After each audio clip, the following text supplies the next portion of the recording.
नमस्कार, बहुत बहुत धन्यवाद, आशीर्वाद। और आज का मेरा टॉपिक बहुत ही इम्पोर्टेंट टॉपिक है।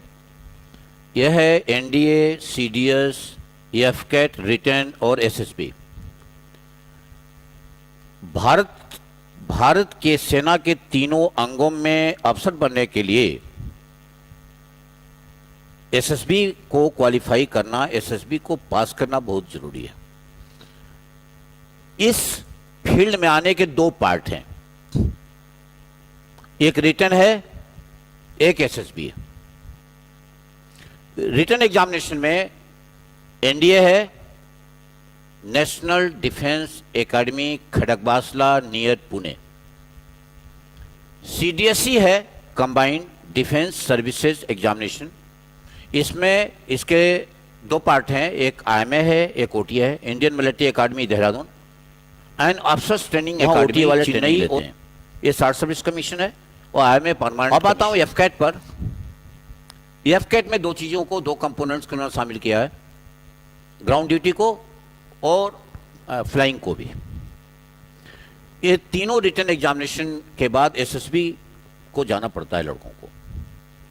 मैं दिल्ली तक सेमिनार अटेंड करने गया हुआ हूं और जाता रहता हूं और सबको जानता हूं, सारे कोचिंग स्कूल्स को, इंस्टीट्यूशंस को जानता हूं। आई am the senior most person in this country. और 8 किताबें, अफसर बनने वाली 8 किताबें लिखने के बाद I am the authority and I am the highest profile in my field, that is psychological field.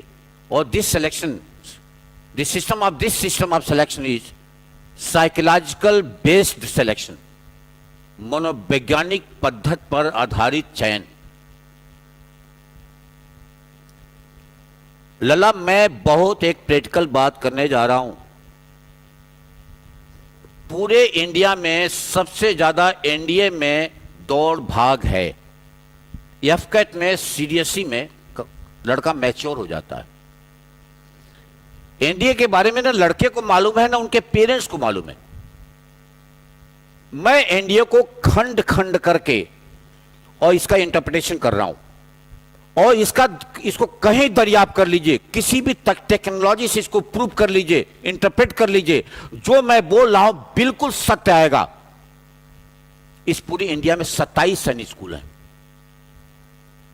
5 military schools हैं और इस पूरे भारत में जिन जिन बड़े छोटे शहरों में फौज है वहां पर आर्मी पब्लिक स्कूल्स हैं।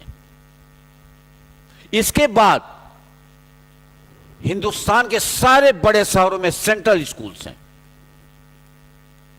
इसके अलावा देहरादून में एक सबसे बड़ा इंस्टीट्यूशन बैठा हुआ है, रिमको, राष्ट्रीय इंडियन मिलिट्री कॉलेज देहरादून।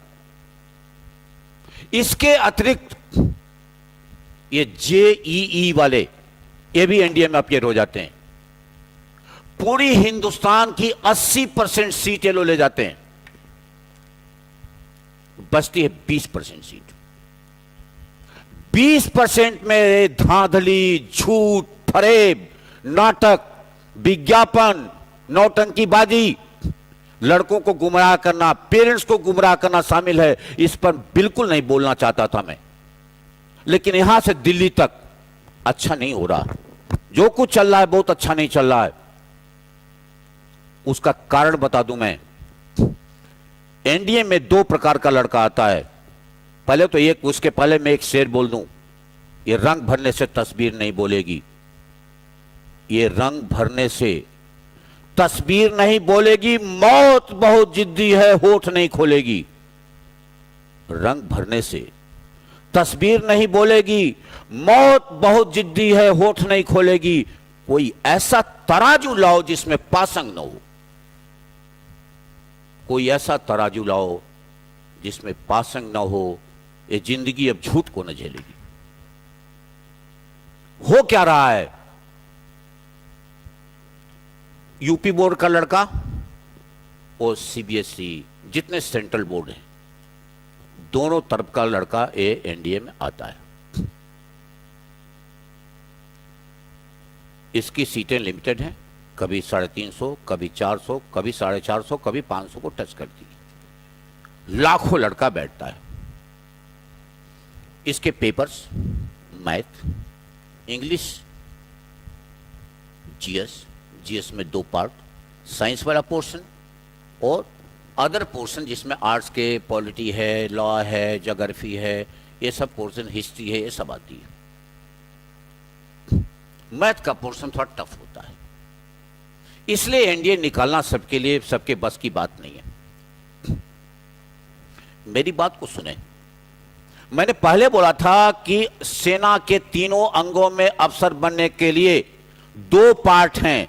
एक पार्ट है रिटन, दूसरी पार्ट है एसएसबी। मैं अपने यहां संस्था में रिटन को भी चलाता हूं, एसएसबी को भी चलाता हूं। एसएसबी को 40 साल से ऊपर चला रहा हूं।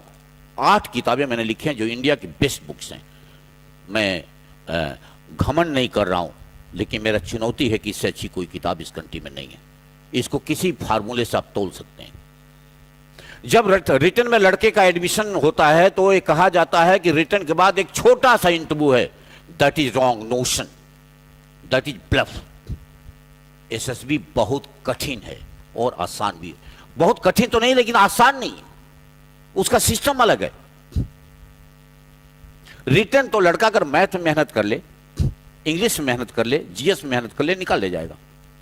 इसलिए आप जब भी, आप अगर पेरेंट्स हैं तो मेरी बात को सुन रहे हैं, अगर आप कैंडिडेट हैं तभी मेरी बात सुन रहे हैं, अगर कैंडिडेट के आप परिचित हैं, उस लड़के को मार्गदर्शन कर सकते हैं आप कि रिटन के साथ जहां पर ओरिजिनल एसएसबी ना हो, ओरिजिनल एसएसबी का मतलब 3 एक्सपर्ट चाहिए और रिटन के साथ साथ एसएसबी चाहिए, वहां आप बच्चे का नामांकन करवाएं।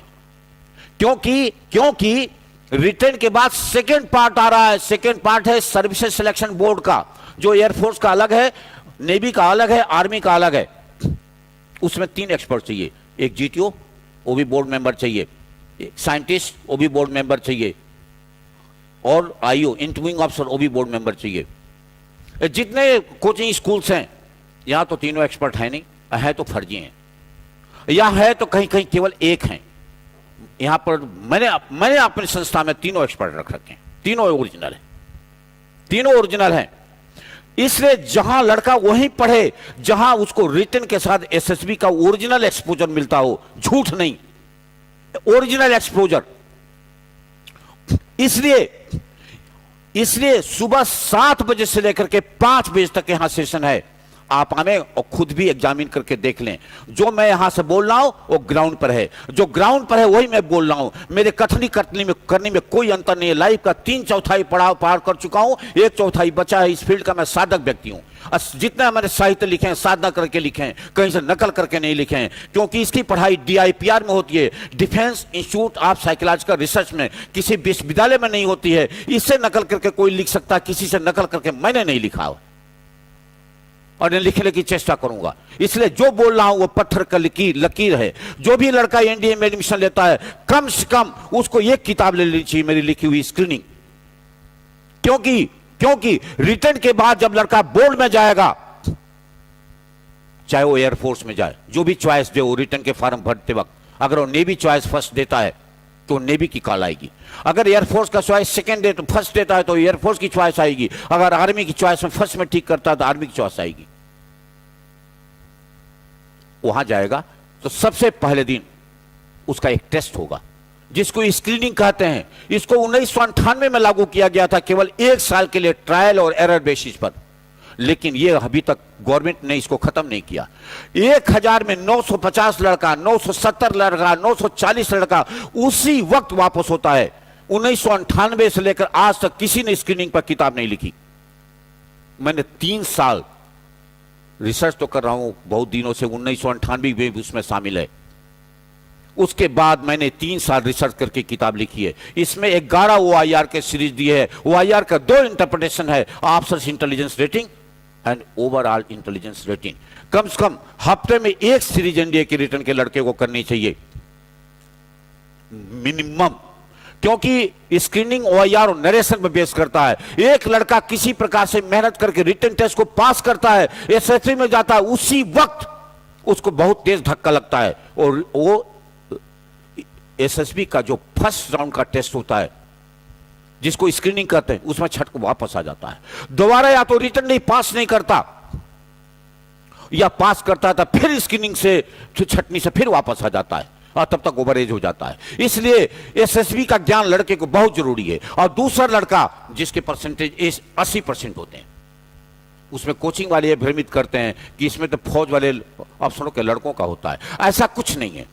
जो भी आदमी पैरामीटर पूरा करता है, मैंने अपने तो अभी तक जितने सिलेक्शन दिए हैं 80% मैंने गांव के लड़कों को सिलेक्शन दिया। आप आकर डेटा देख सकते हैं, उन लड़कों से, उन अफसरों से टेलीफोन से बात कर सकते हैं आप।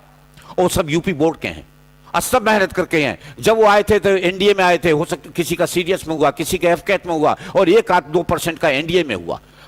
एनडीए का पूरे कंट्री में रिजल्ट केवल 4% है, इतना मेहनत करने के बाद भी। इसलिए हमारे यहां सेशन सुबह 7 बजे से है। अगर लड़का इंग्लिश नहीं जानता है तो इंग्लिश बुलवा लेंगे, लिखना नहीं जानता है लिखवा लेंगे, क्योंकि रिटर्न के बाद यह मुसीबत एसएसबी बहुत बड़ी मुसीबत है। लला